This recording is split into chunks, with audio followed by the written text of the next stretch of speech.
وعلیکم السلام ورحمت الله وبرکاته. ملګری پوښتنه کوي چې د اهل کتابو سره یهود وي که نصارا دي، د دوی سره نکاح کولو څه حکم دی؟ وروره زما فتوا دا ده چې جایز نه دی. حضرت عمر صاحب د اهل کتابو سره نکاح کول بند کړي وو، نه به یې کول.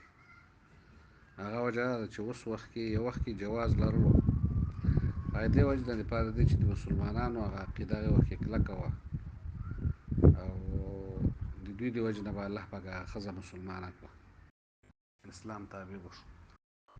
اوس خو داسې حالت دی چې هغه څوک چې د اهل کتابو سره نکاح وکړي، د مخکې دې نه ورته خپل ایمان یې پرېښیي نو زه فتوا نه ورکوم، ناجایز ده. السلام علیکم. د شیګانو سره هم نکاح جایز نه ده او د اوسني یهود او نصارا چې دوی سره هم جایز نه ده. د یهودو او نصاراو سره نکاح د دې وجې نه جایز وه چې هغو به اسلام ته دعوت کړي او دې وجې نه به الله پاک دا ښځه د اسلام نه برخمنه کړي.